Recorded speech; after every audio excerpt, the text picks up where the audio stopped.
Welcome, Angry Faithful, to Nerd Sports episode 154. Today, we're going to talk about Psycho Ball.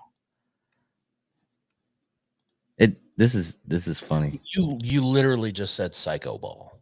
Yeah, it's cycle. No, you Psycho. said Psycho. It's Psycho. Back me up here, Johnny. He said Psycho. You did Psycho. You know, like yes, mother. Basically, what it is, it's soccer with Rocket League with more steps. Yeah. Right. I actually would rather see Psycho. What is it? The actual. There's a word. What is it? It's Bird. The bird's a word. Bird. The bird is a word. No.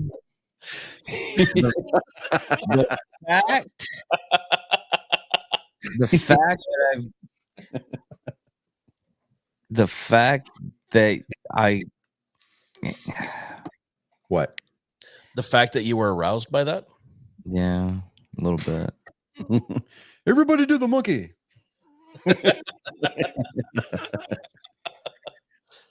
Okay. Obviously there was some big baseball news over the weekend. Really? But was there before Apparently something happened. Yes, apparently something did happen.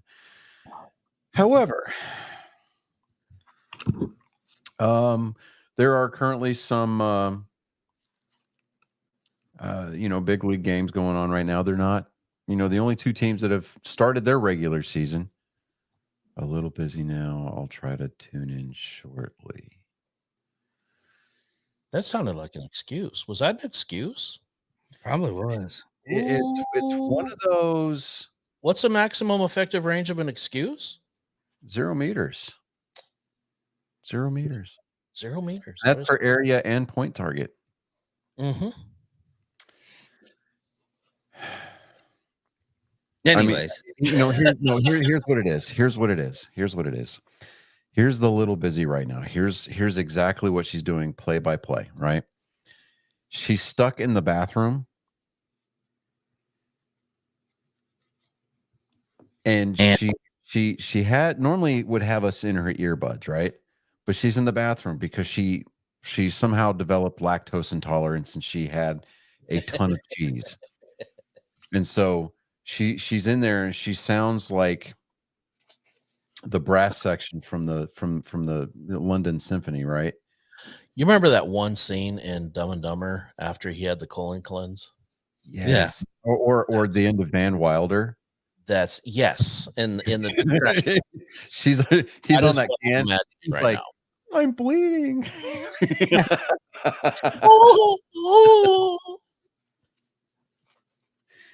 Oh, afterwards, get in the corner and cry yourself to sleep. Just make sure you light a match. Yeah. Yes. Get ready for the second day right around the corner. Now, I'm not talking about the early opening day for Los Angeles and San Diego when they went to go play in Seoul, South Korea. No. I'm talking about here in the motherland, the land of creation. I'm talking about opening day in the good old US of A, where I firmly believe that it should be an actual national holiday. Banks should be closed. Schools should be out. Ballparks need to be pilgrimized. They need to be, what's the word I'm looking for here? They need to be, there needs to be pilgrimages to ballparks all across this great country. I'll buy that. Sacred ground. Tis. Except unlike Mecca, we allow everyone in the ballpark. It doesn't matter what you decide that wear on your head or not wear on your head, whether you choose to cover your face or not. As long as it's not an ineffective N95 mask, hey, we're good with that. But there's something to be said for starting the season brand spanking new. There will not be a single weekend for the next 7 months without baseball in it. Just warms the heart, even thinking about it. I got to experience live baseball a couple of weeks ago when I went to see the Savannah Bananas. And through all of the fanfare, through all the singing, through all the dancing, through all the backflips and mid backflip pop fly catches, at the heart of it was the game of baseball. Albeit the rules were a little bit tweaked. That's fine. You still heard the crack of a bat. Still got to see Roger Clemens get taken yard on the first pitch. But everybody on opening day starts with a 0-0 record. Everybody's hit lines start at 0. Nobody's batting 1,000. Nobody is coming out early as the front runner for the Triple Crown. Nobody's coming out, and with the exception of Yankees fans going, this is the year that we're going to break the hump. We're going to get over the hump. We're going to get our 28th ring. Nobody cares. On opening day, everybody, with the exception of the Oakland A's, have a chance to walk away a winner. It is a time that is long been revered by old, young, and everybody in between. It is my favorite day of the year. It's not Christmas. It's not Thanksgiving. It's not even my birthday. But it's opening day. It just seems like it's the one day where everything quiets down. The proverbial mute button on the remote for planet Earth has been pushed. And the only thing that anybody really focuses on is the fact that on opening day, the games count. The at-bats count. Every pitch matters. I say bring it on. I am all for the 162 game schedule. It's a grind, and I am here for it. So, ladies and gentlemen, boys, girls, angry faithful of all ages, welcome to baseball season 2024.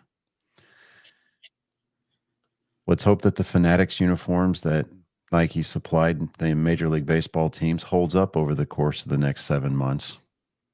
And we pray that people like Rob Manfred don't further muck up the waters of this beloved pastime.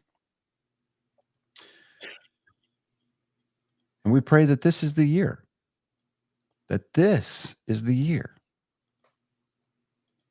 That amongst all the controversy that has seemingly sprung up over the weekend, parts the clouds and imparts wisdom upon those that have a say-so in the matter.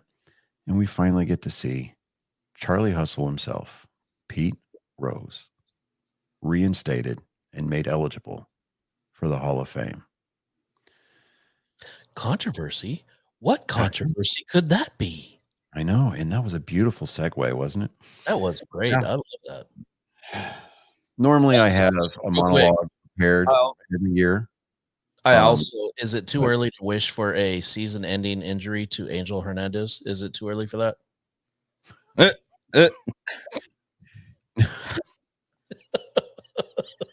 Here's what I want.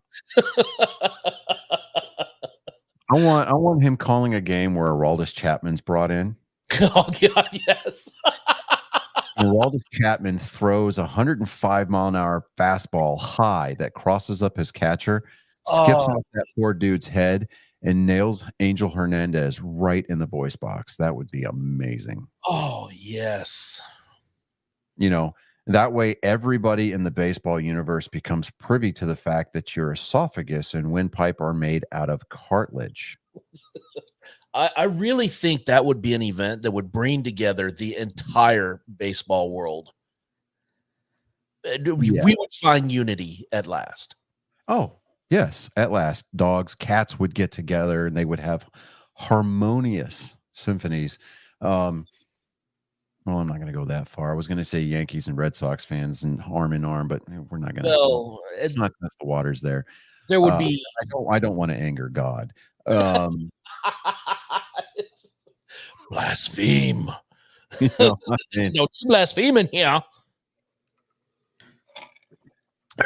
you know what was great is that over the weekend, Trevor Bauer and the Mexican team that's playing, they're playing. The Mexican team is playing the Yankees right now, and they're losing 3-0. But yesterday, Trevor Bauer pitched against the Yankees for 3 innings, 1 hit, 3 Ks, no earned runs.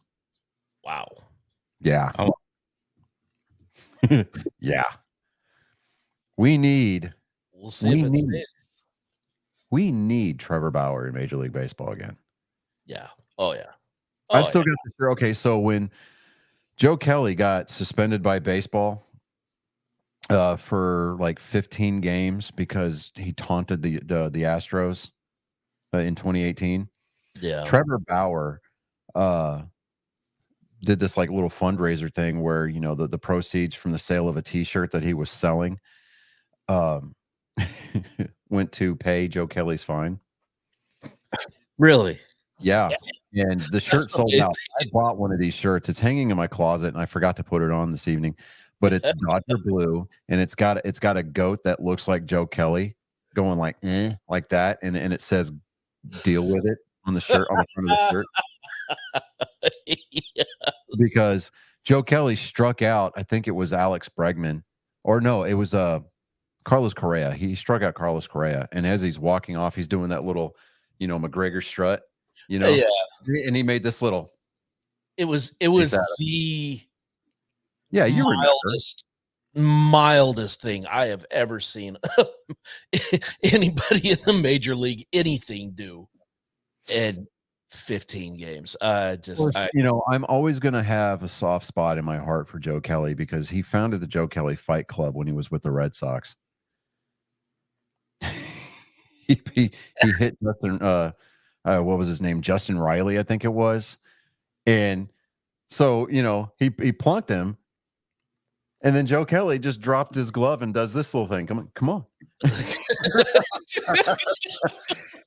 And he threw this kid to the ground, and he is just going to town with his pitching hand. I'm like, damn, So, and I mean, it was such a polarizing moment that unified Red Sox nation and just kind of reignited that old school rivalry that the back when the AAA team for Boston was still in Pawtucket, right? The Paw Sox.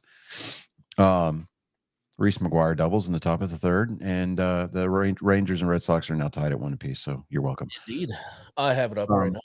But they had this promotion. It was like a couple of weeks afterwards, where anybody named Justin was not allowed to attend the game. And anybody wearing Joe Kelly's jersey or had their first name was Joe got in for free. That's amazing. Dude, it was so good. That is so amazing. So good. I mean, like, I just want to get a still photo from that scene and have it printed on a shiny lithograph, and I just want to go, I want to have Joe Kelly sign that. Because that damn thing. Can you imagine the look? Would go right here on the wall. I would. Can you imagine the look on his face if you came up to him with with that to sign, dude? Yeah. You would make his day. Absolutely. Well, I mean, and when he got suspended, there was a street artist in Los Angeles that immortalized him. Spray painted a mural of Joe Kelly up on the side of a building in downtown Los Angeles, or like somewhere. I think it was like South LA or something like that. And Joe Kelly went to go see it during his suspension, and he had this picture of. He's like this in front of it. He's like, and it was the greatest thing, dude. I'm like, absolutely. Yes. I mean, Joe Kelly he's famous for quoting the phrase, I'm not much of a pitcher. I don't know where the hell that thing's going to go once it leaves my hand. Yeah. Right. Because like during the pandemic, before they restarted baseball and they had that little abbreviated season that the Dodgers claimed that they won. Asterisk of all asterisk. Yeah.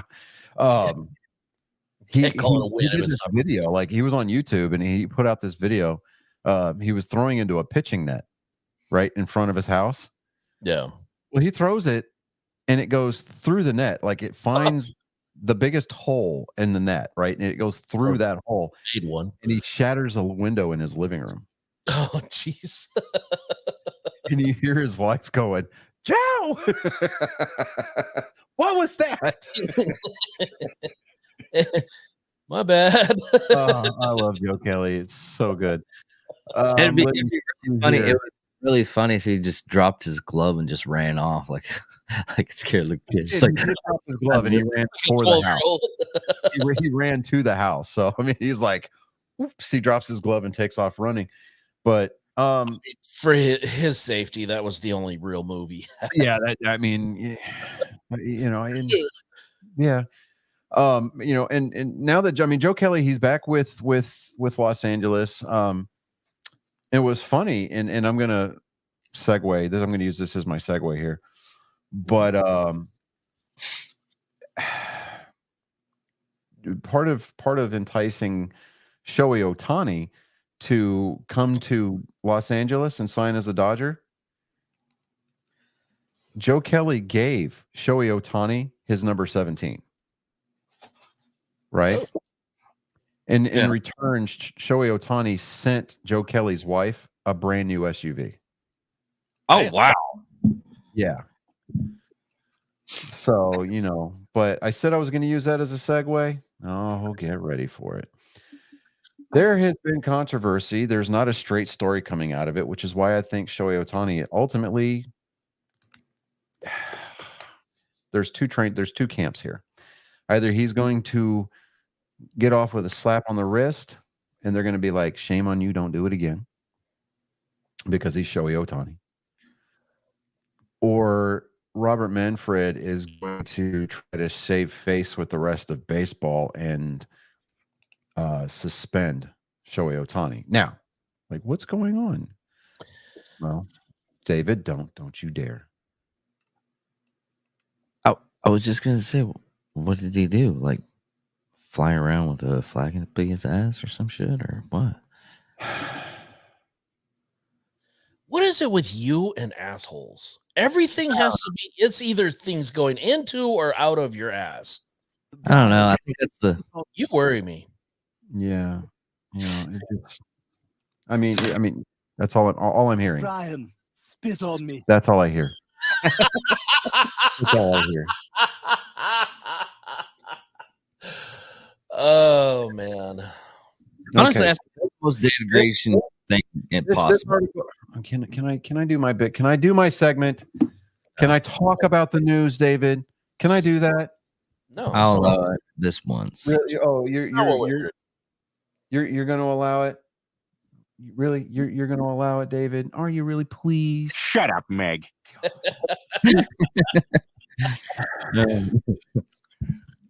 Okay, so Shohei Ohtani has had an interpreter for a very long time since he's been in the majors. I'm going to try to pronounce his name. Ipai Mizuhara. Okay. Now, Dodgers are, I don't know what their stance is. I think they're kind of standing behind Shohei. I mean, obviously they're on the hook here. But Shohei himself says, I never bet on sports. And now Shohei has is saying that his longtime interpreter, his best friend, has been stealing money from my account and has told lies. He's throwing this dude under the bus. Right? But, he said he was saddened and shocked by recent gambling revelations by his one-time trusted interpreter and confidant, Ipai Mizuhara, and denied making illegal bets on sports or ever paying money to an illegal bookmaker. Quote, I never bet on baseball or any other sport, Ohtani said Monday afternoon when he addressed the scandal for the first time. Speaking for 10 minutes and flanked by a new interpreter, Will Ireton, Ireton. Can we go from somebody who actually speaks Japanese to the whitest man possible?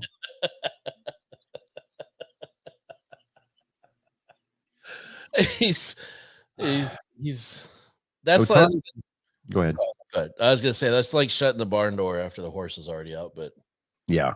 Ohtani confirmed the timeline of events that has been established by his representatives. Now, he said that he did not learn about Mizuhara's gambling addiction until a clubhouse meeting after a game in Korea last Wednesday. I'm beyond shocked, said Ohtani, who did not field questions from after making his extended statement. It's, quote, hard to verbalize how I'm feeling at this point. There was a point late in the press conference when Ohtani was taking several deep breaths, pausing between his words and clearly gathering himself for what was an emotionally charged part of the statement. This was the English translation that followed. Quote, to summarize how I'm feeling right now, I'm just beyond shocked. It's really hard to verbalize how I'm feeling at this point.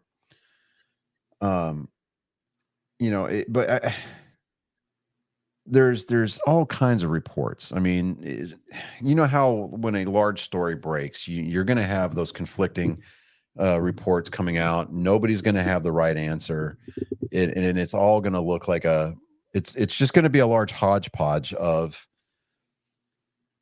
misinformation, right? Right. But what we're looking at is there's some reports where Ohtani was seen writing checks to Mizuhara in the dugout. To how do you not know somebody's been stealing millions out of your account? Yeah, I find that very, very hard to believe, because here's the thing: when money of that magnitude is just flying out of your account, I mean, obviously, either A, Ohtani's got a really bad spending problem, or B, he was complicit. There's no question. You can't. Why does an interpreter have access to your bank account? First of all, that would be my first question. Yes, on that one. Well, and like I said, your business messenger also. He's been his interpreter since he started in Major League Baseball. Okay, but again, unless he's like interpreter / assistant / all these other things to him, then okay. Yeah, well, I mean, supposedly they're best friends, right? Okay. Yeah. You guys have access to my bank accounts, and we're all best friends. So, and that may be a Japanese culture thing. I have no idea. But here's my take on it, though. Whether or not Ohtani's guilty, we don't know. We may not know until the end of the season. Okay, we may not. If Ohtani is guilty and he is proven to be a liar, and be a liar, and B, have actually placed money on bets or had Mizuhara do it for him as a proxy, if Manfred, if the commissioner of baseball wanted to leave a lasting legacy, this needs to be his moment.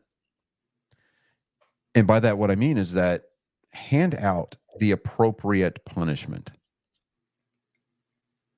Now Ohtani will never, ever, ever, ever be able to go back to Japan if it's proven that he's guilty. No. All honor is lost. And the fact that he was willing to throw his best friend and interpreter under the bus to have him become the fall guy. No. Do I want this to be true? No. Because I think Ohtani's good for the game. But there is not a single human being on the face of this planet that is bigger than the game of baseball. No.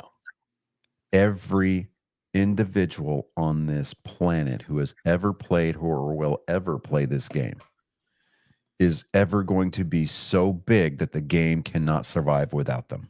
Right. Okay. We moved on after Ted Williams retired. We moved on after Pedro Martinez retired. We moved on after Oral Hershiser, Greg Maddux, Smoltz, Chipper Jones. I mean, the number of Hall of Famers, potential Hall of Famers that have come, gone, retired, been enshrined in Cooperstown, will be enshrined in Cooperstown, played the game to an extent that allowed them to make money for their families. They've used up their bodies and they've moved on to other ventures and have since left this mortal coil. The game has always been there. I know that I get on my soapbox a lot, and I talk about how if I had the chance to be commissioner for a day, and the first thing that I would do would be to reinstate Pete Rose. But Pete Rose is not bigger than the game of baseball. No. Okay. David Ortiz, Derek Jeter. I know I'm speaking sacrilege to a lot of the Yankee fans out there. Your beloved pinstripe players, Mickey Mantle, Babe Ruth, Pee Wee Reese, Yogi Berra, none of them were bigger than the game. The game has survived all of them. Yeah. Okay. You think about from the time that Spalding first was adopted as the official ball of Major League Baseball, when it was just the National League back in, I think, like 1897. It's never been. It's never been about just one person. It's been about the game itself. The game of baseball itself is an organic being. And it will survive without Shohei Ohtani. It will survive. It survived after people like Ichiro Suzuki. It'll survive after people like Ken Griffey Jr. I mean, if the game can come back from the Black Sox of 1909, was it 1909 or 19? What was it? 19? Yeah, 1909. Anyway, the gambling White Sox, right? The where they were paid to throw the World Series. I think it was 1909. Red Sox now lead 2-1. Thank you, Tyler O'Neill. I have to stop doing the play-by-play because we're gonna get that. We're gonna get slapped with that cease and desist. No play-by-play or accounts of this game without written express. It's a score update. They do that on the radio all the time. Yeah, they do, but they also have permission. We don't. It's a gray area. Yeah, I'm willing to go with it. Anyway, if the game can survive work stoppages, if it can survive the steroid era, if it can survive COVID, right? The game will survive without Shohei Ohtani.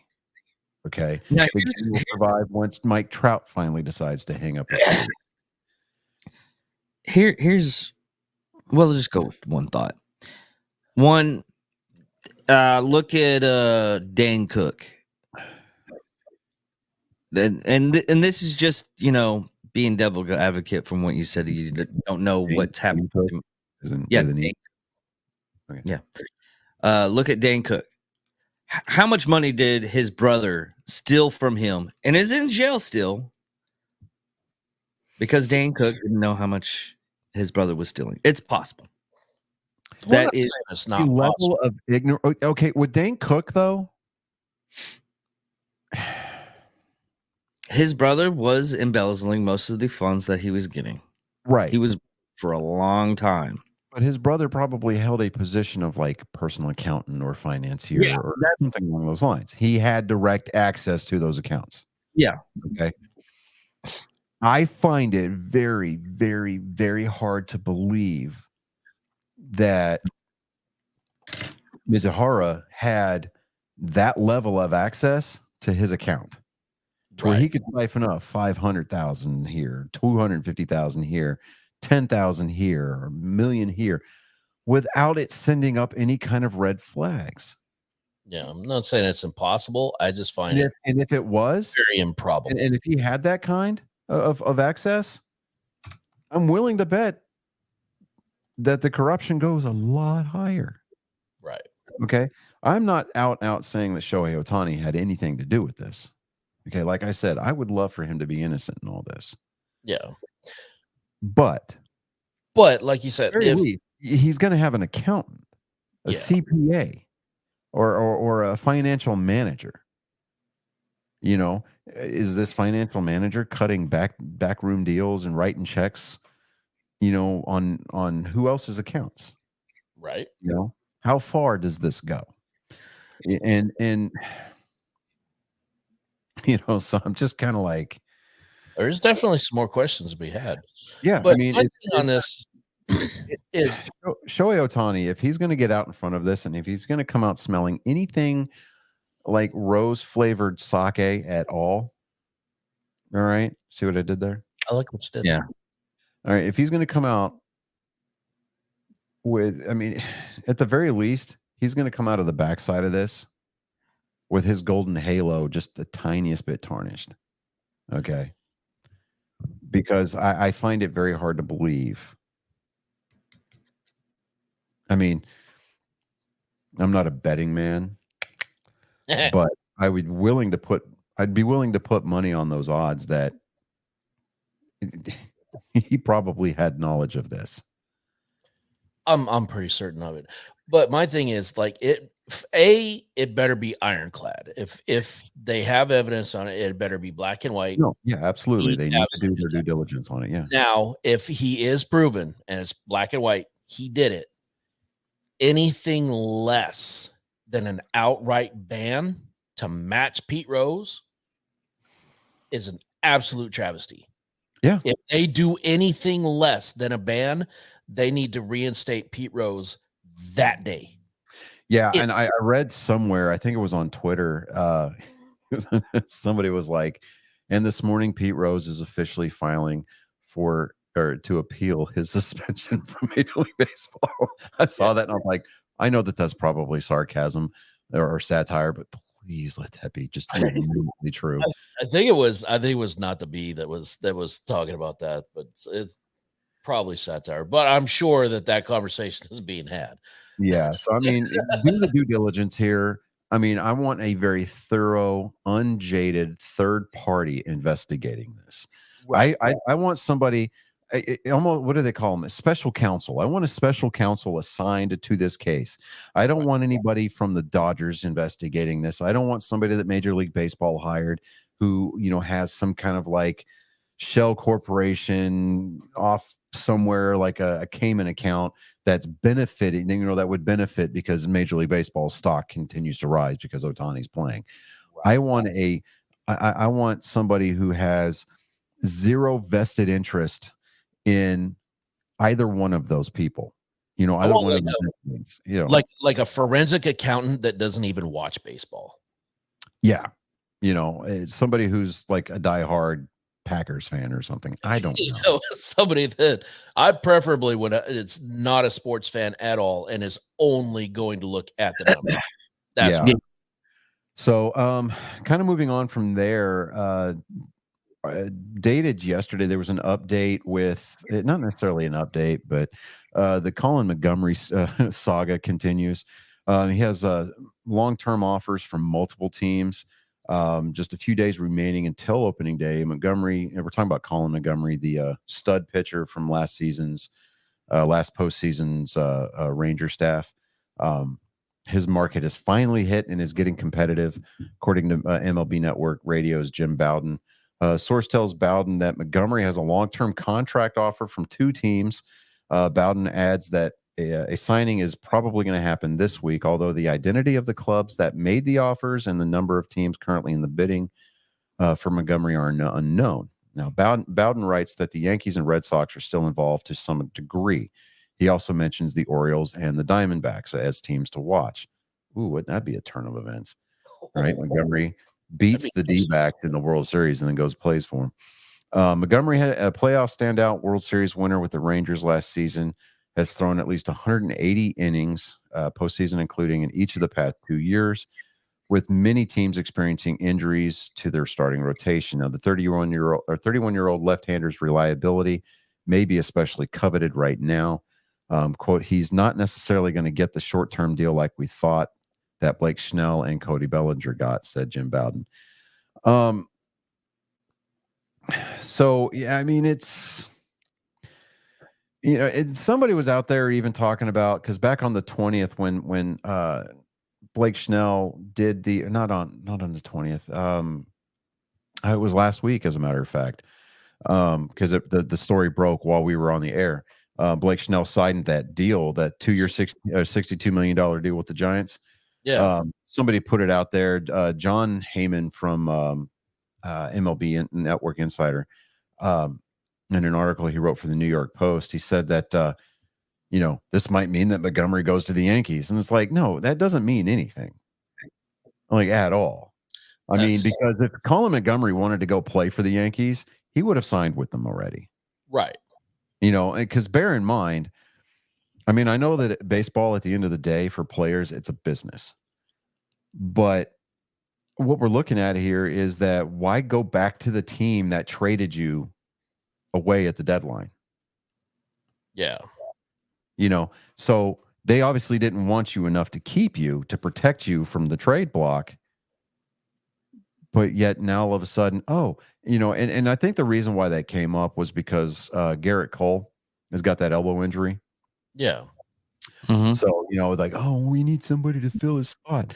No. How about you just promote from within the organization, bring some kid up that would otherwise normally not get that opportunity, let him experience the opening day festivities, pomp and circumstance, get him his spot in the rotation, 2-3 starts maybe, and, reevaluate Garrett Cole from there. And then, if it's going to be longer term, then you start making moves for some of the unsigned free agents.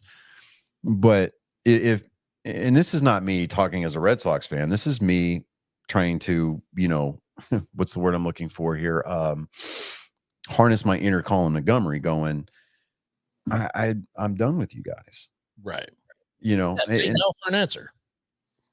Yeah. I mean, and on top of that, Colin Montgomery, he was rocking a pretty decent beard over the offseason, right? I mean, I think I can speak safely for all of us. If I'm going to grow that, if I'm going to cultivate that mane and just make sure that it's nice and sculpted, and go through the trouble of moisturizing and go through the trouble of oiling that thing and brushing it out and conditioning it.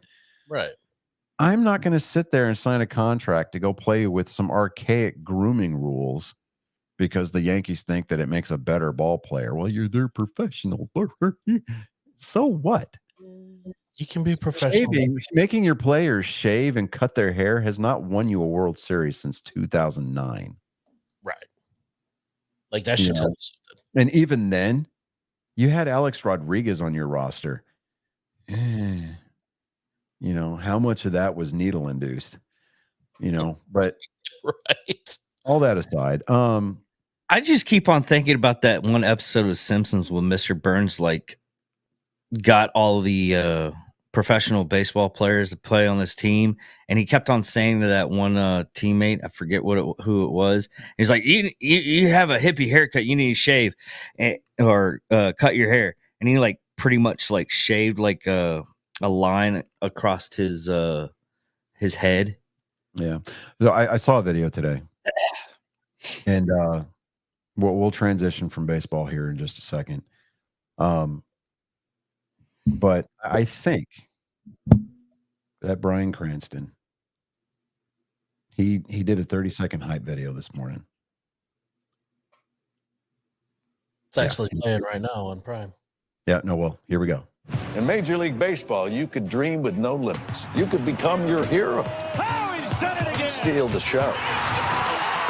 Or even start a new club. The 40-70 season. You could meet the moment and exceed the hype. You can write a new chapter of history and let your city dream again. This season, anything can happen. Yeah. I'm like, awesome. Okay. That's great. Yeah, I'm just like, man, come on. But there was an article out today.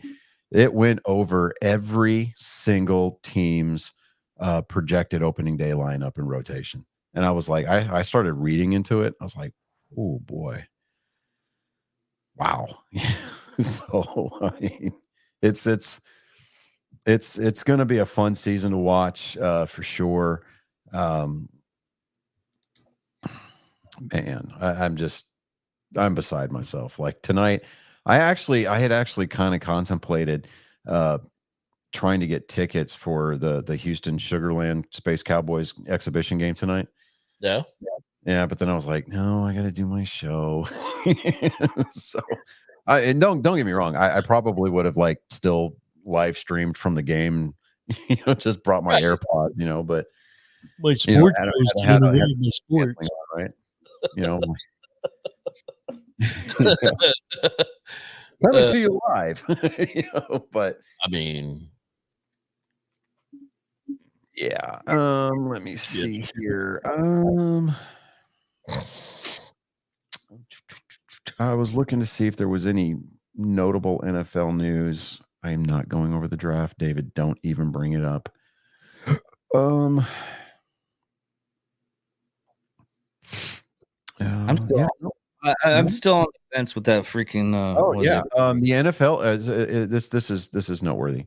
The NFL owners voted today unanimously to ban the hip drop tackle. David's looking lost. Like, what's a hip drop tackle? So when the defender is intersecting with that offensive player, instead of wrapping up with their arms and using momentum and angle of attack to bring a player down, what they do is they kind of throw their legs up and they just kind of wrap themselves around the offensive player's hip and use gravity and just kind of pull them down by the hip. And what that does is it's bad, because what it is, over time that would fucking Article 18, it's officially, the official rule is as follows. Article 18, hip drop tackle. It is a foul if a player uses the following technique to bring a runner to the ground. A, grabs the runner with both hands or wraps the runner with both arms, and B, unweights himself by swiveling and dropping his hips and or lower body, landing on and trapping the runner's legs at or below the knee. The penalty for a hip drop tackle is a loss of 15 yards and an automatic first down. Loss of 15 yards? It's a 15-yard penalty. Yeah. It's a personal foul. Yeah. Did you see? I believe it was JJ Watt. What his answer was? I think he was kind of like in favor of it, wasn't he? I don't remember if it was. I think it was JJ Watt. He tweeted out. He says he may as well just give us the belt with the flags on it right now. Well, okay, so here's where I'm going to, split from JJ Watt here.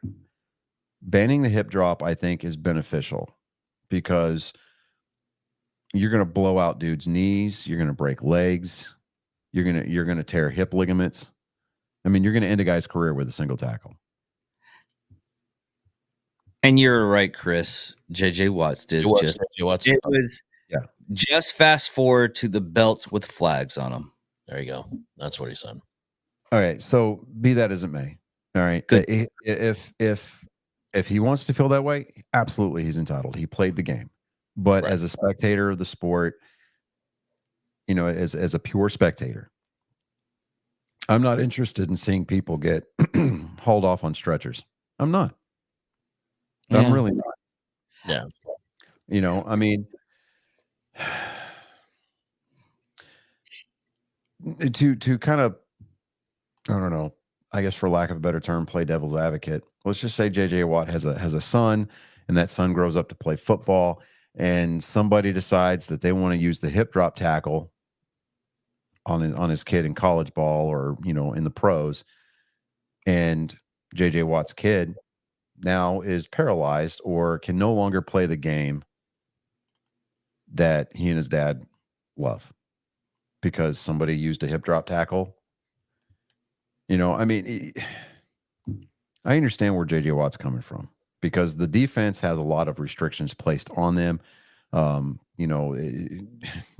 can't, you can't hit a passer after so many seconds.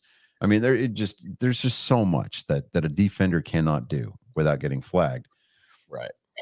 And I think that they need to clean that up. But the banning of the elimination of the hip drop, it doesn't get used very often. But when it does get used, it's very, very, very injurious. That's a word, injurious to the runner. I mean, the runner at that point is completely defenseless. Yeah. And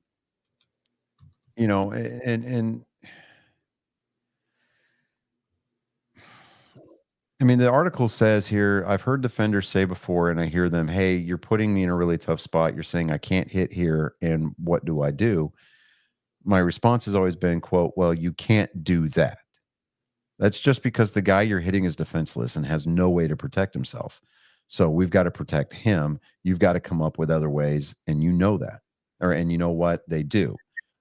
Yes, we outlawed the hip drop, but what you may think are the drag from behind where he falls on the, that's still a tackle. I mean, you can still grab a guy and drag him down. You just can't swivel, and you can't land on his legs. Okay. This is from Jeff Miller. From what he's saying, the hip trap tackle was used 230 times last season, and the result of 15 players missing time with injuries. That's the whole reason why. And that is the reason why. Okay.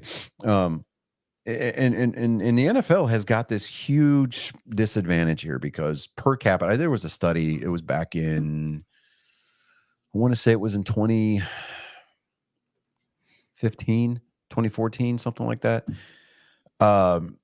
NFL players that went on to retire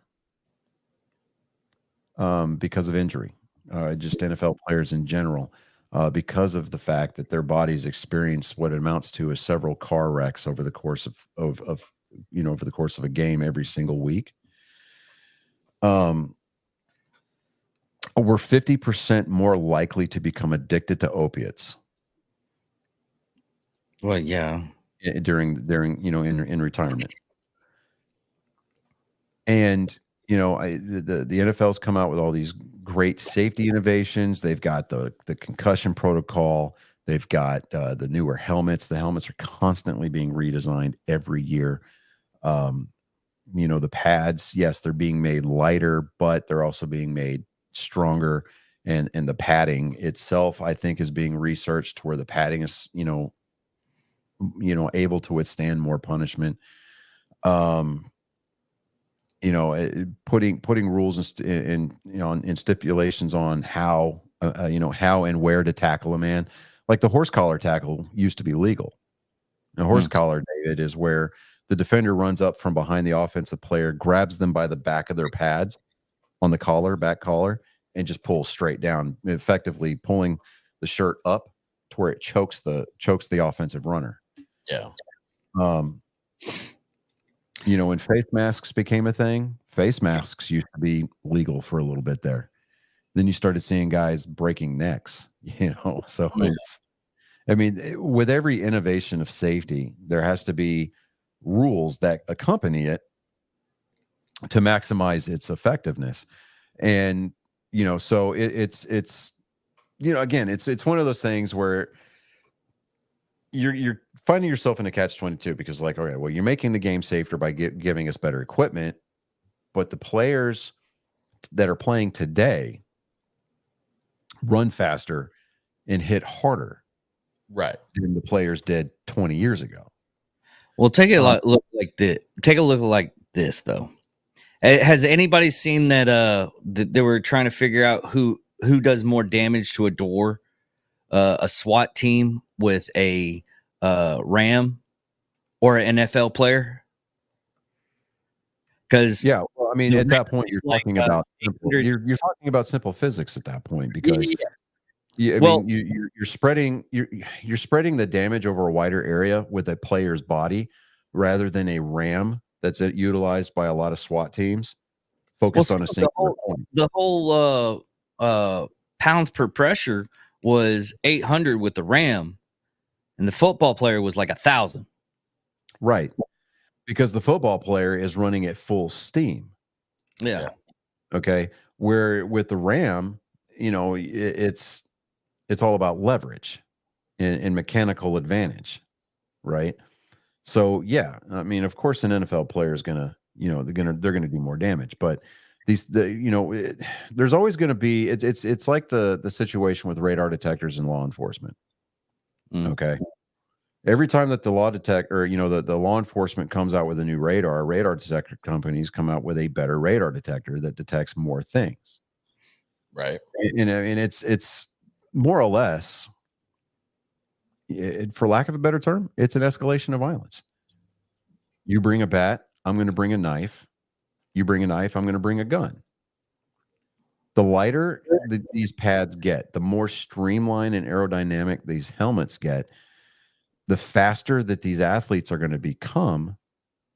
And you're putting all of that momentum behind it.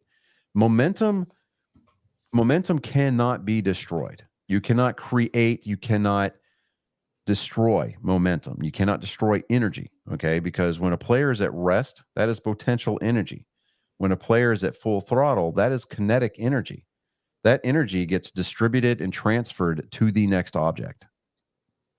Okay. When you've got somebody who weighs, 240 pounds running downhill at you full speed, and they drop a shoulder on you, and you're a safety or a cornerback trying to bring down a 240 pound or 220 pound running back, and you weigh maybe $160, $180 soaking wet, you're going to lose that battle. Head up, straight, head to head, you're going to lose that battle. That's why tackling techniques are taught at the lowest level of the game. Okay. Tackling techniques should be getting taught properly at Pee-wee levels, Boys and Girls Club levels, reinforced when you start getting into things like junior high and high school. Definitely need to be reinforced at the college level, and especially reinforced and run into the ground at the professional level. Okay. Because at the professional level, the professional game, I know, is not too much far removed from the college game, but it is faster. It's a completely different animal than the college ball. Okay. I mean, like you hear it all the time with these rookie quarterbacks. I mean, they're always being told, hey, you're a great college quarterback, but the NFL is a different animal because it's faster. Yep. And it usually takes an NFL quarterback a year or two to adjust to the speed of the game, right? Yep. There's a reason for that. Okay. Ray Lewis back in the day, whenever I cannot remember his name. He was a running back for Ohio State. Okay. He tried to come out and declare early for the draft. But he was only a sophomore. He sued the NFL. They let him. They ended up winning that lawsuit. And I think the guy's in jail now because once he got bounced out of football, he started committing like larceny, theft, and stuff. Anyway, Ray Lewis was like, "Yeah, go ahead, let him. I'm going to introduce that little boy to the NFL." Yep. And Ray Lewis did. Preseason game, cleaned his ass out, dude. I mean, completely knocked that dude into the dirt.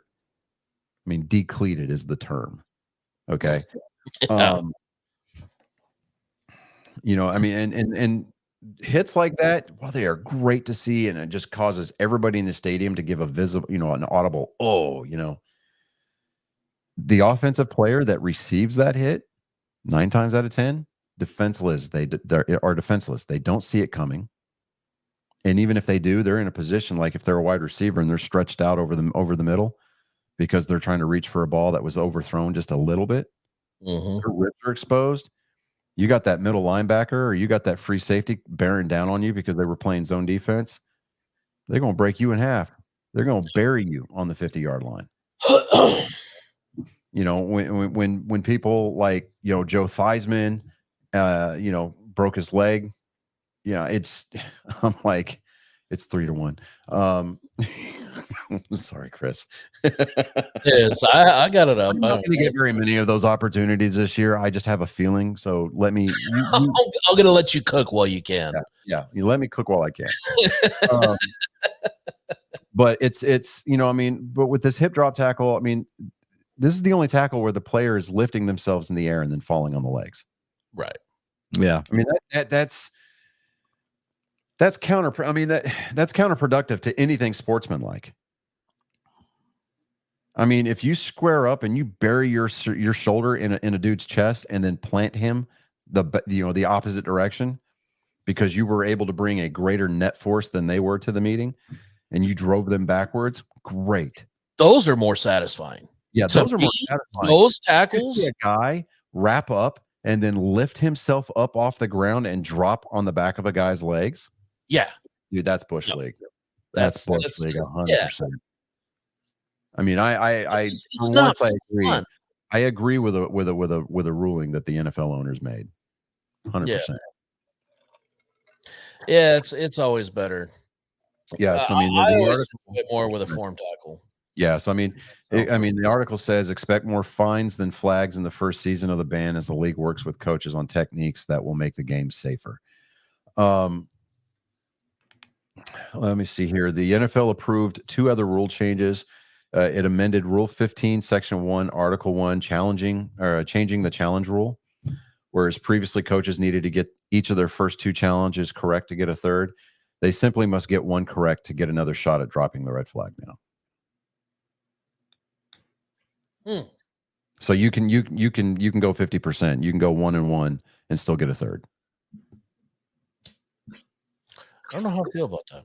Well, while the challenge does slow the game down, I think that it's necessary because we've seen how bad officiating can get.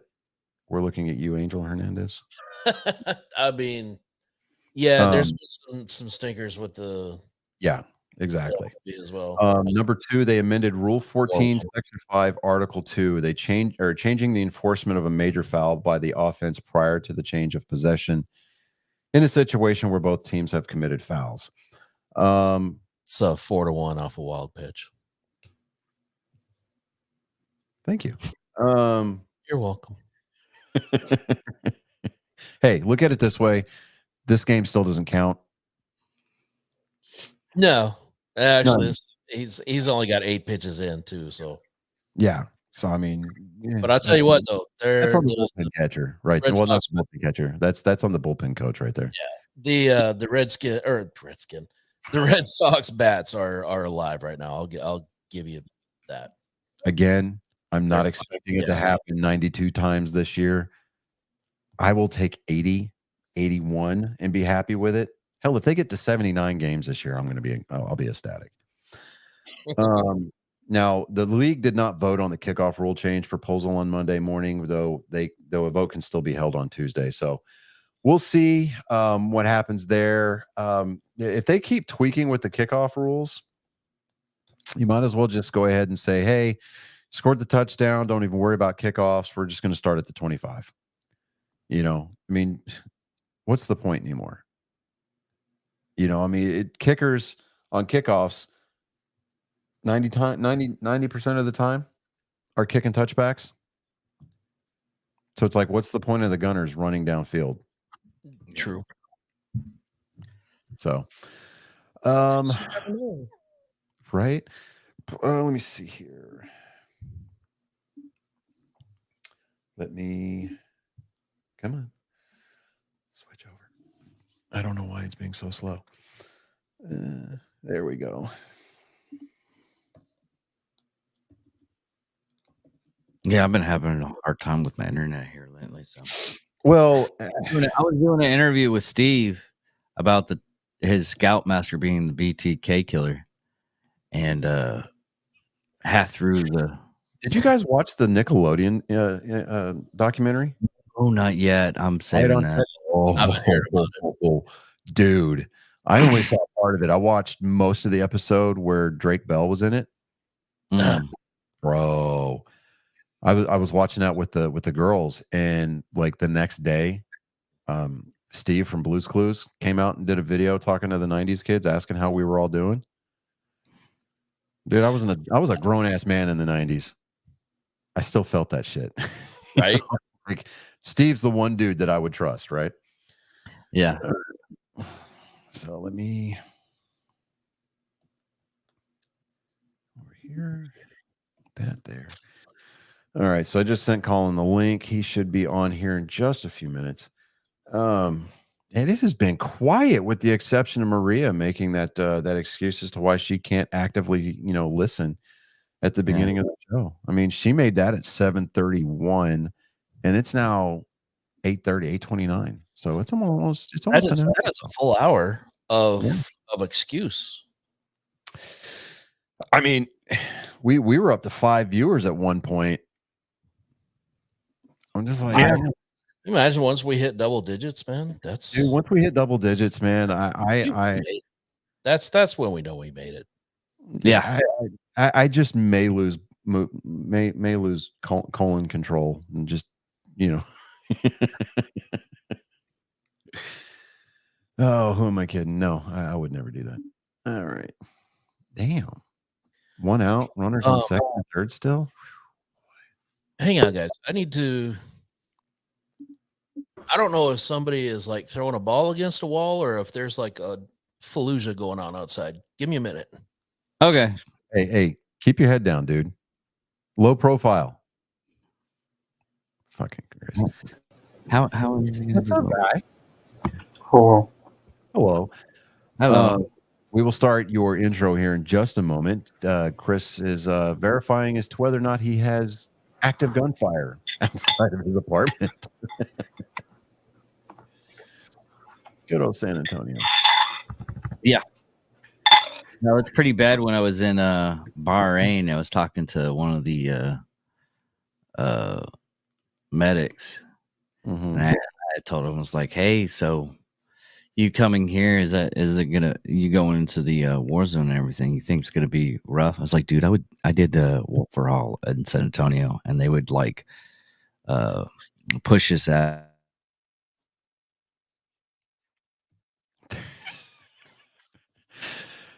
David's internet. Look, David's fellas. Look, Oh, I thought it was my internet. no, look at David. David's frozen. Check him out. That's awesome. Because he was telling, he goes, It's some late night maintenance or emergency repairs going on because it's a hammer and drills. But in here, all I heard was bang, bang, bang, bang. So it sounded. Dude, it was storming bad. Oh, yesterday. I know. I called you yesterday because my phone was blowing up with. There was hail. Like there was like that big. So like golf ball size hail.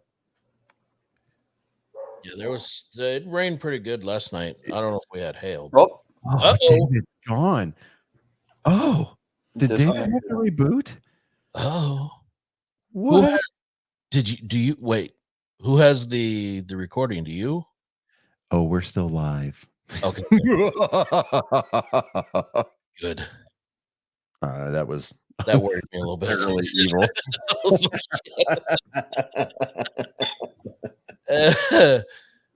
David's gonna rejoin us. Keep him in the backstage the entire time. Right. He would. That's hilarious. Oh, I found some new sounds, Colin. There's what's the word for it though, Chris? Bird. Bird. The bird's a word. Bird. The bird is a word. Yeah. We weren't even 30 seconds into the show. We dropped that on David. Immediately. And then David started talking about, how David makes things really awkward.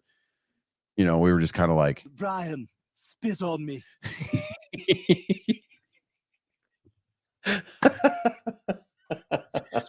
So David just texted and said, my internet went down. Just went down. One sec. And my reply, wait, you left? When did that happen? Hold on. Here we go. I'll just pop it back in. Get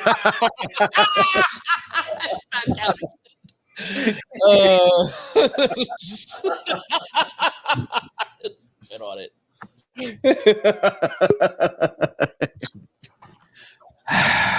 Try that again. Good God. Spit on me. That might actually work. Oh God. So bad. Go ahead, crack it up, Scoot. Fucking sneaky bastard. I will give David some props though, because during the green room portion pre-show, I played that soundbite just that I just played, and he goes, "Is that Johnny Dangerously?" I'm like, Very good. Wow. I love that movie. Johnny Dangerously, but you don't get Big Lebowski? Never seen Big Lebowski. Hell. Fucking I don't know, man. Fucking Spare Parts, man. Okay. So now that Colin is with us, are we ready for his segment? We are. Yeah. Here we are, rising from the smoke and haze of desolation. It's much too foggy. But it's a Ronin, bent on wrongdoing that which has been said right. But here, for your ears and your eyes, even to feast upon. I mean, it's somebody's genetic code.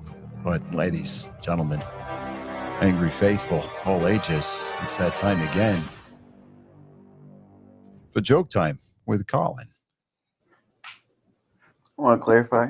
I have one joke for tonight. Well, it better be a banger then. Oh, it is. Oh, he's promising smoke, everybody. Okay. That was Here some we go. confidence right there. Why did Helen Keller's dog run away? Oh, God. Wouldn't you if your name was Onion?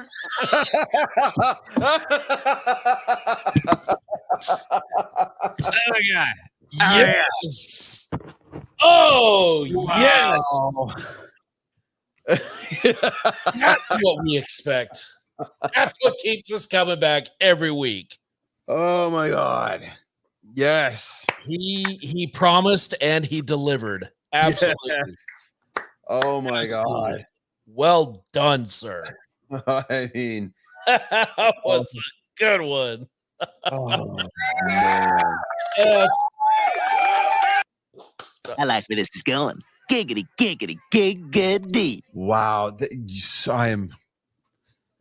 I am so proud. Oh man, it was the build up, the delivery, everything. It was on point, man. That was Absolute fire tonight. So that's where the bar is. Absolute You need to be there every week. That's where the bar is from now on.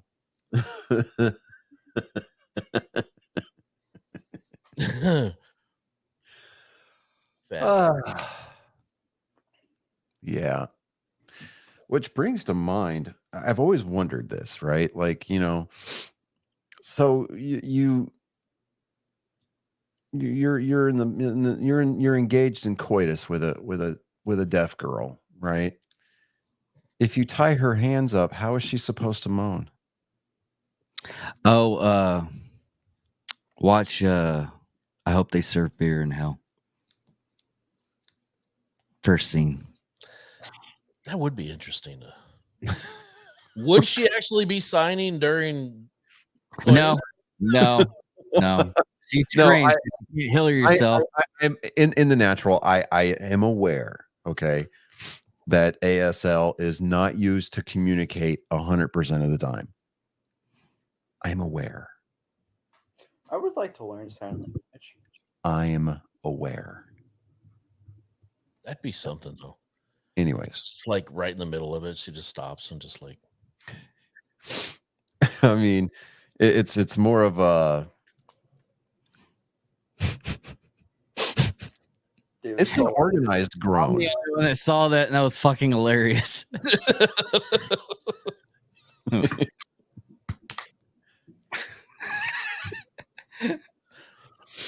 I mean, you can say a lot with a thumbs up, you know. Or that's where you wanted to go. Think something like, okay, I'm trying to I'm trying to quantify this here. We're really good. It's a double thumbs up. You get the double barrel. It's more of like, okay, so Would a high five be sufficient? I don't know. Or would it be? What's the etiquette here? I don't know. It's a new definition. like Big Hero 6. No, it would be like Big Hero 6. You'd be like, boom, la la la la la la. It's more okay. So you know what people sound like when they've got a cold or the allergies are just kicking their ass, right? Yeah. they all sound like this a little bit. Yeah, just imagine that, David. If you're going to try to pull up a scene from that movie, please don't. I don't want to get a slap on the wrist because you decided to play something copyrighted. No.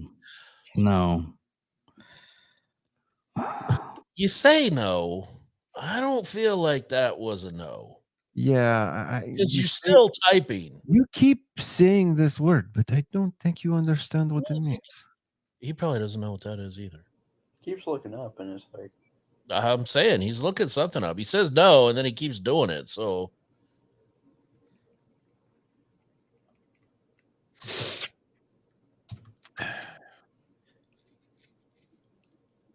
I feel like something bad. I'm just hoping I can find it.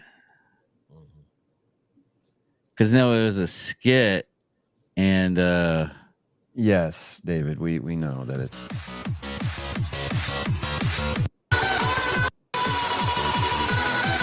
What was that? I have no idea. What the hell are you looking up? Right? Like, seriously? Speechless. I don't even know what the hell to say now. Oh man. Okay, here. Hold on. This is what you're looking for, David. Here, hold on. I'm good. We're just gonna play the audio here. Hold on a second.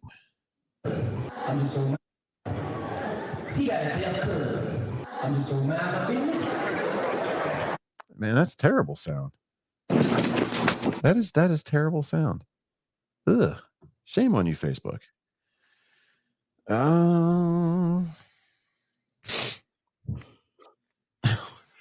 It's there's a YouTube search, right? This video's got 80,000 plus views. It's deaf, sex, and communication. I think it's one of it's a 4-minute 49-second video. No, that's not mine. The one I'm looking for. Because basically what she's doing is she's like, talk dirty to me, talk dirty to me, talk dirty to me. And she's like, oh, I'm sorry, hold on. And she taps the shoulder, and there's a guy on the back end. He's like, hey, can you tell him to dirty to me? Oh, yeah. I see that.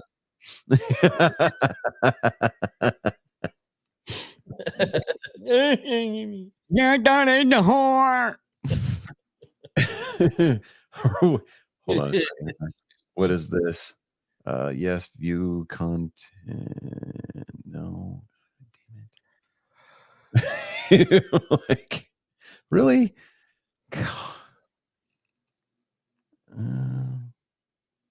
Yeah, sure. Why not? Here, let's do this. Well, now I this has to be a thing now. We'll make it a thing. Hold on, I'm working on it.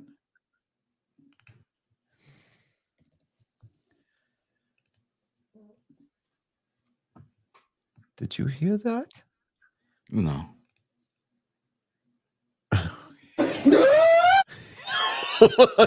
Hold on. I gotta get it to start up again. There we go. What the hell?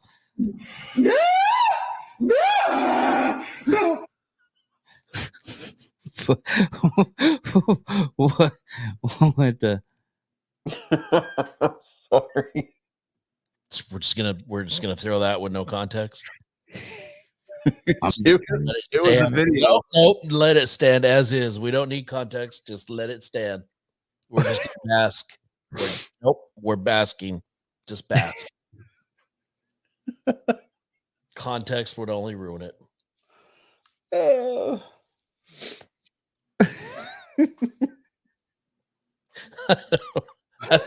I don't know. I don't know. I think that and just like that, there he's gone without regard or care for your moral well-being. You, unfortunately, have been witness to yet another traumatic episode of this guy's genetic code assaulting your soul without consent. It's so violent.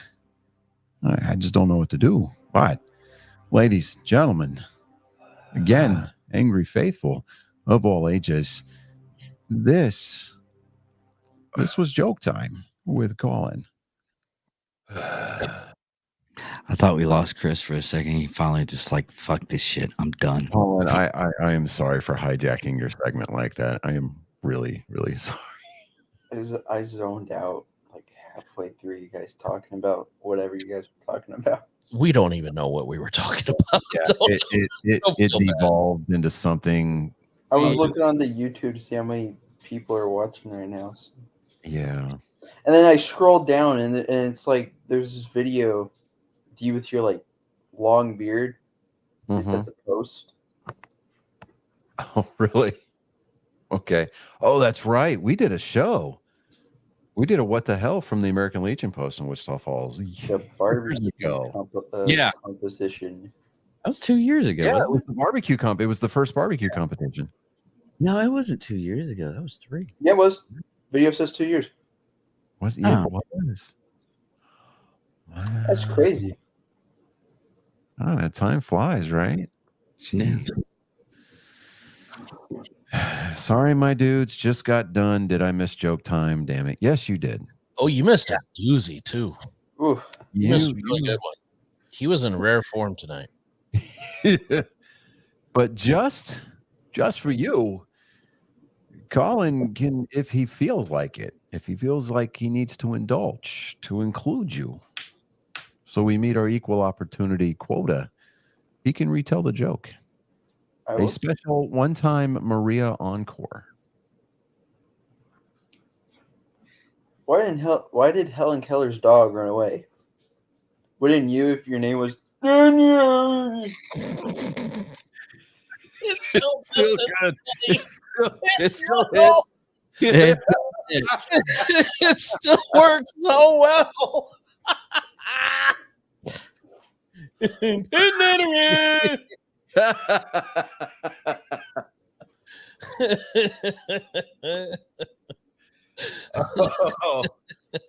Oh my God.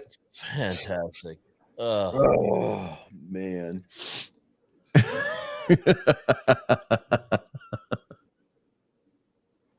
I love this kid. He's love this kid to death. All right, so there was a road race in Texas this weekend at the Circuit of the Americas. There sure was. William Byron won the cup race on Sunday, picking up his second win of the year, definitely locking himself into the playoffs. Kyle Larson won the Xfinity race at COTA this weekend. So, you know, there's that. They announced you're going to start seeing announcements for special paint schemes, throwback paint schemes. Our viewership jumped up to 5 all of a sudden. Damn. See what Colin's jokes do? Yeah. Tell him again. Oh, Colin's jokes jokes bring all the boys to the yeah, like hat, like he brings all the boys to the yard, but he cannot keep them there. I'm just trying to figure out how to spell that for next week's hashtag of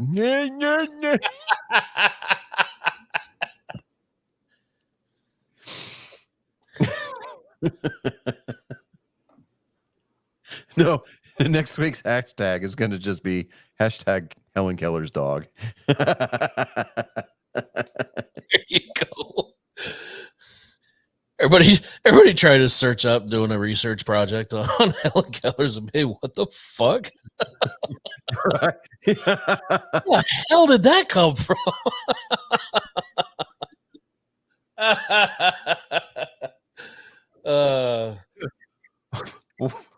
Colin, what the hell, dude? I'm scrolling on Twitter. All right.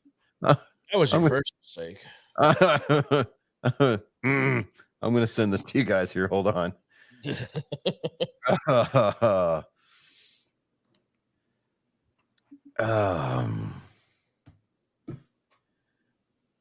Yeah, there you go.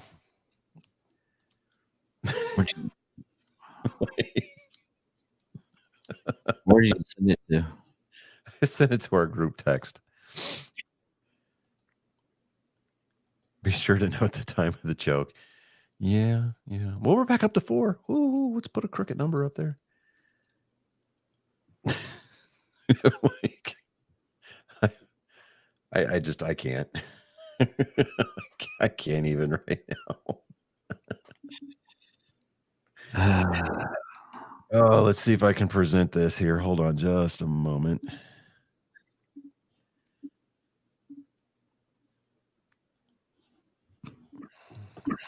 I mean, where's the fluffer when you really need him?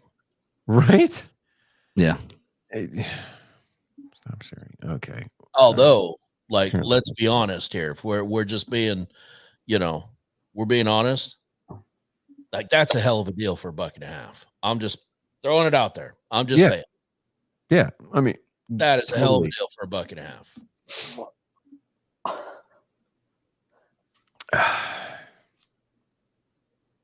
Yeah.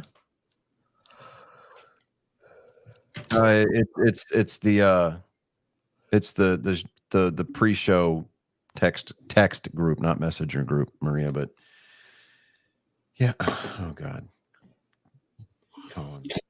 Sitting there blowing my phone up here. Hold on just a second.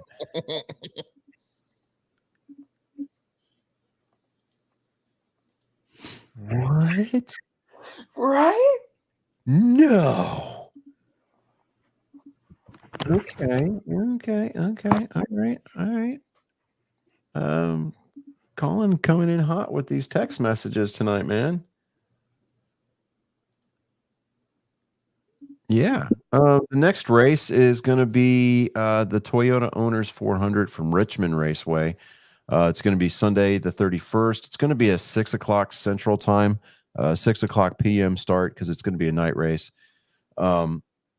It's going to be on Fox, MRN, which is the Motor Racing Network, or SiriusXM on your SiriusXM app or radio. Richmond's always been a good time, to go and watch a race from Richmond.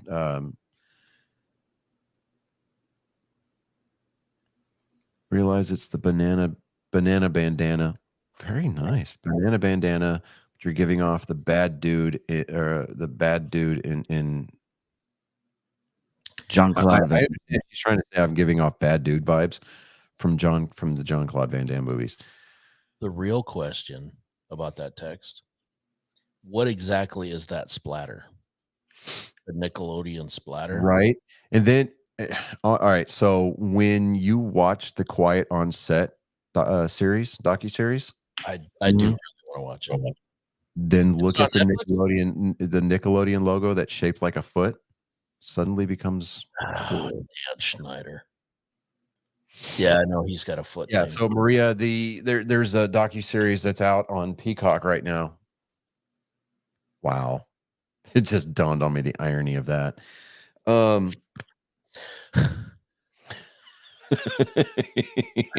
just realized what you said. What do you mean? David, will you post those two pictures that I just sent you guys into the group message on Messenger, so that way Maria can participate? Because for whatever reason, our screen sharing abilities has gone away. Mine has, at least. What's strange? What's strange is Steve didn't have a problem. And is he using Firefox? Yeah, he's doing the same thing I was doing. I don't know. I'm kind of irritated about it, though. I even updated Firefox, so I don't know. I may have to uninstall it and reinstall it. I don't know, man. Anyways, so Quiet on Set is a docuseries made talking about the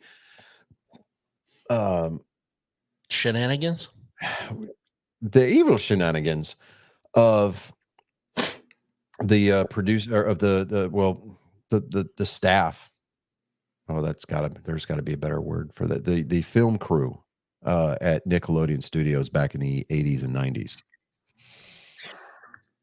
Ramrodded by Dan Schneider, who was and all of it. Boy, That was hard to watch, man. Just Dan Schneider by himself was bad enough. And then you realize exactly how widespread it was. Yeah. I mean, now I have not watched every episode of it yet. I don't know. Just to kind of lighten the mood and find something, because over the last year, the girls have roped me into Grey's Anatomy. So they started over from like the very first episode, and we watched every stinking season and up into the new season that premiered last week. But now that Grey's Anatomy is back to being a weekly thing instead of a nightly thing, we finally started Suits on Netflix. That's not a bad one, dude. I have loved every like clip of that I've seen on Netflix, or TikTok. Yeah, and finally getting to watch it. I absolutely love that show. It's good. I haven't actually seen the show, but again, like you said, every clip I've seen of it has been pretty good. I mean, and the fact that Gina Torres from Firefly is in it. I mean, yeah, that's all I needed. Oh yeah. In it, she's like in charge, isn't she? The boss. She is the boss lady. Yeah. But it now okay. So I tried to talk about this with David a little bit pre-show. I was completely bored out of my skull, and I watched the the take of Roadhouse on Prime today. Before you say anything, do not pass judgment. Wait until I speak.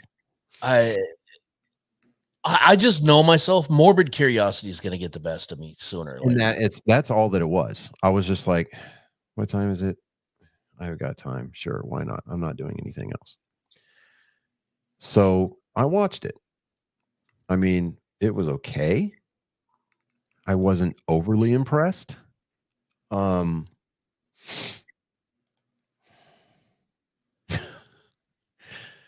It was a decent movie. Okay, now, David, I'm going to try to quantify and defend that statement. I don't know how successful I'm going to be. So let's just pretend that we live in a hypothetical universe where friction does not exist and everything travels in a straight line. The fact that you said that it was a decent movie, you said? Yeah. Right? Those were your words? Okay. You're freezing again, and I'm loving the snapshot that we're getting. Fantastic. I love that. I want that as movie wallpaper. It should be the title of the episode. David's internet's acting up again. The one word. David's internet's got more stop and starts than his clap does.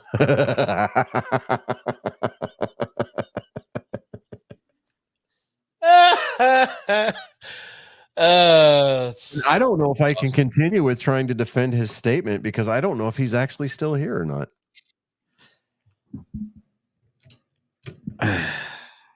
Yeah, there he is. Yeah, David, you still here? Yeah, I'm still here. Okay, all right. Well, we're just going to be able to stare at that freeze framed face. Just thank God you didn't have like this. He said, Maria says yes, very innocent looking with the quotation marks and a little girlish. Someone should screenshot it. Screenshot. That's going to be our thumbnail. Are you kidding me?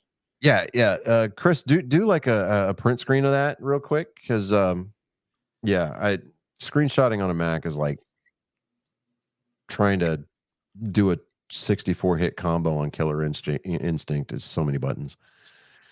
Let's see if I figure out how. I've never print on this. Hang on. I don't know if I have a. There it is. Yeah, there you go. Ta-da! Or Colin, you could take a picture of it with your brand new fancy phone. Take a picture of the screen and then send it to me. That would be great. Yeah.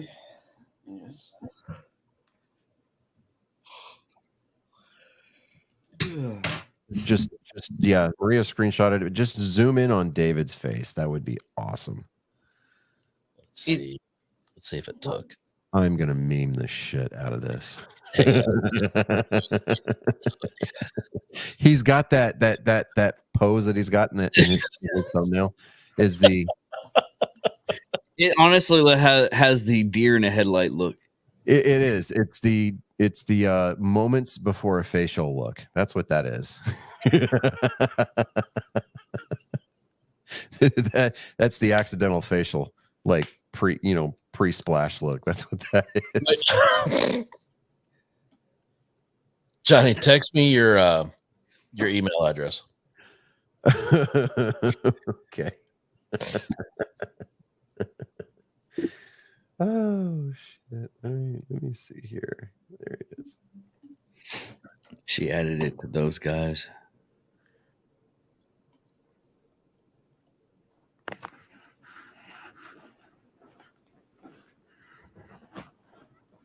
Ooh, Trevor Story hit a 2-run home run. Top of the 7th. Rangers are now trailing 6-1.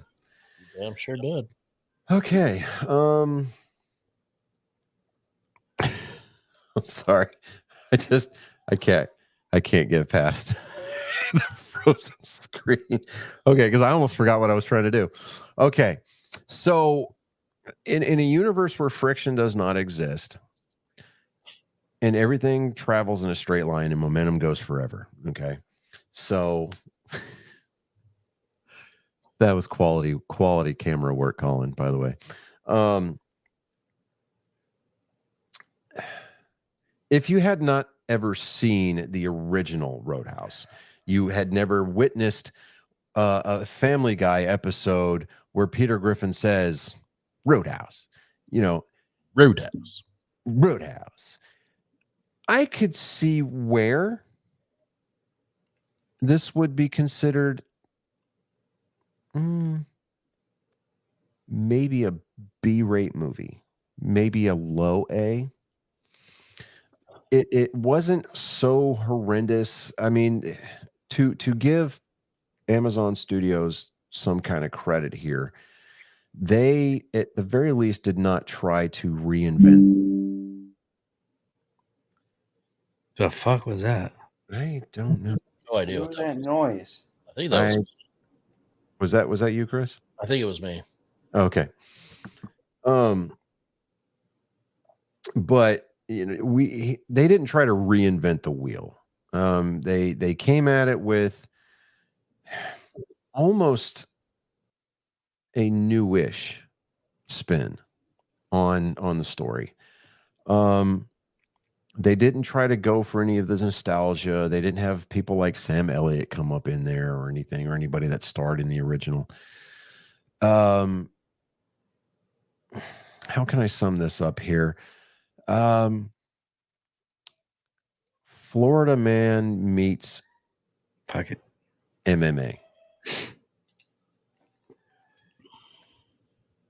Florida Man meets MMA. Florida Man, Miami Vice, cutting room floor footage meets MMA. That's weird. No,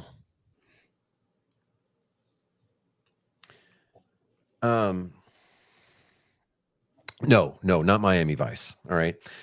Take the you've seen The Rock's remake of Walking Tall, right? Yeah. I actually take that storyline and move it to Florida.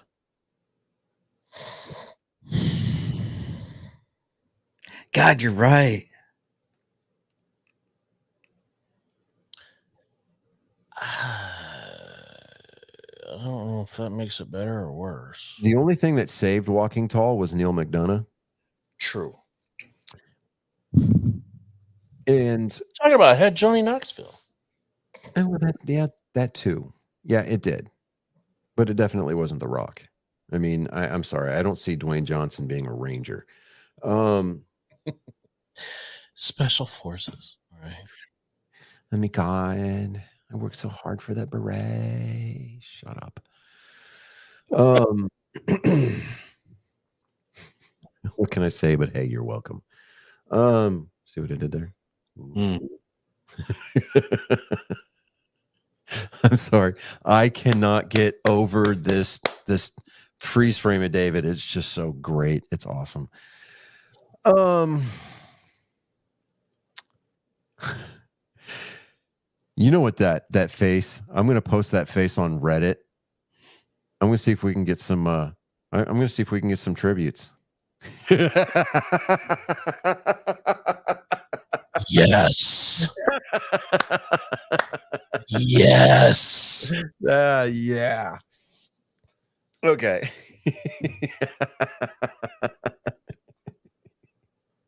I'm sorry. I'm terrible. I'm terrible.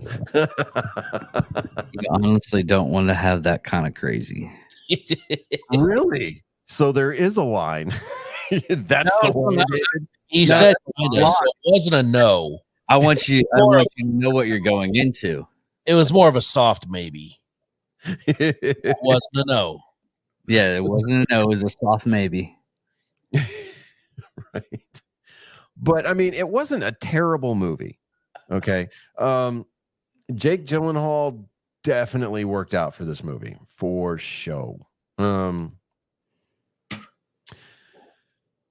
McGregor, don't quit your day job. That's all I'm gonna say. Like, yikes. Oof. I saw a TikTok yesterday. It said Conor McGregor's scenes in Roadhouse summed up in 10 seconds, right? Or in 60 seconds. It was just like, the fuck we got here, lads. That's basically all it was. I mean, this was more about, I mean, from the moment that Conor McGregor, made the appearance on screen, it was all about showcasing his new physique. Like he's trying to qualify for that for that higher weight class kind of a thing. Dude got big. There was a TikTok I saw where it was like it's Conor McGregor's appearance in Roadhouse, and it just has him where he's just gorilla walking the whole time. Yeah, that's all the fuck he does. Yeah, that's all he does, man. You're trying a little too hard there, man. Come on. I get it. You lifted some. Okay. Oh, and there's Maria bringing in the female perspective. Jake can work out all kinds of things. Except scratching his back. Yeah. Yeah. I mean, trust me. Like, that scene where in the movie where he's got his shirt off and he's doing the UFC weigh-in, right? And he's doing this like the flex pose. Yeah. There's a freaking pimple on his back. And I'm like, dude, I just want to fucking pop it, dude. Like I want to make a YouTube video of just that. Yeah, just I know. At this point, we've just kind of ignored David's pose, It's there, but it's not there. That better be from now on. That's all we need. Just don't even use the camera. Just use that. That's it. That's all we need.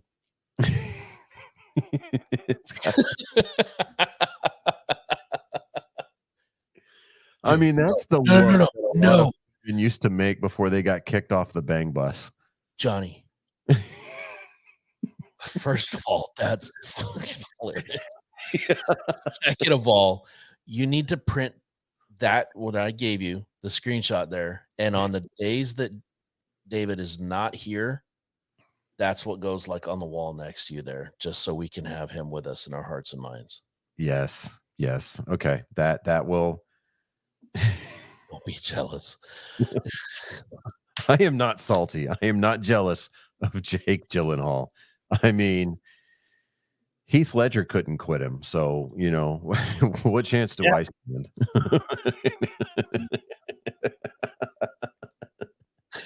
Oh my god, that Wyoming air! I'm telling you.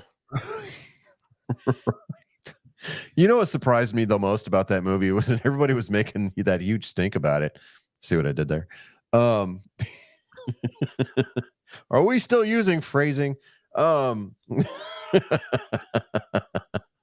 Figuratively killing me. Oh my gosh, that is awesome.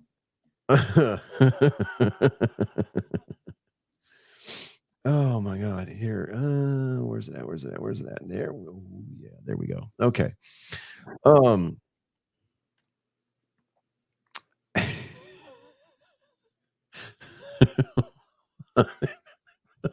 Sorry. Oh, there's just so many to choose from. Where is it at? Wait a minute. Hold on here.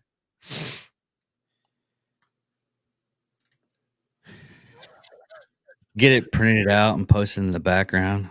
Lana. What?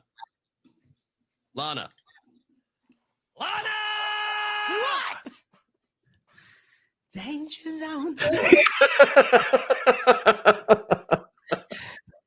I do that to my son all the time. He absolutely hates me for it. Oh, that's so good. Okay. Damn. I've completely forgotten what I was going to say. But yes, I will print that up. That will be an 8x10. I will put it in a frame and it'll go here. Right here. On the days that David is not with us, that's the On David, on days the days that we are sans David. We will never be without David again. Right? Yeah. Are you ready to land this plane? Old. Oh my gosh. Yep. I mean, David's a good guy and all, but I mean, I wish to amend my previous statement. yes.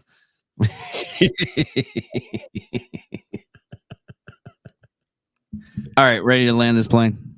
Oh, really? Boo. Boo. It's the stuck screen is probably burning him. It's just burning. Actually, I don't have a stuck screen. I'm looking at it in the live on YouTube, and yes, I have a stuck screen there. But for me right now, it's just blank. So it matches the rest of your thought process. yes, absolutely. 404 error not found.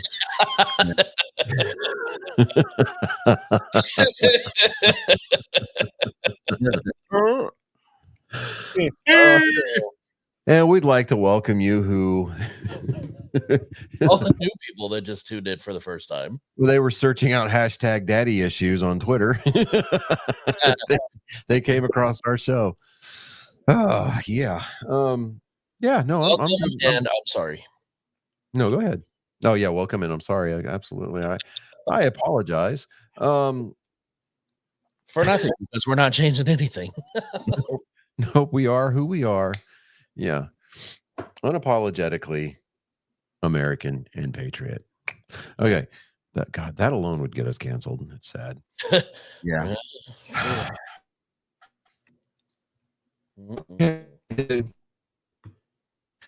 Go ahead. No. Fine. No, I'll do it. I was breathing. I was taking. Wait.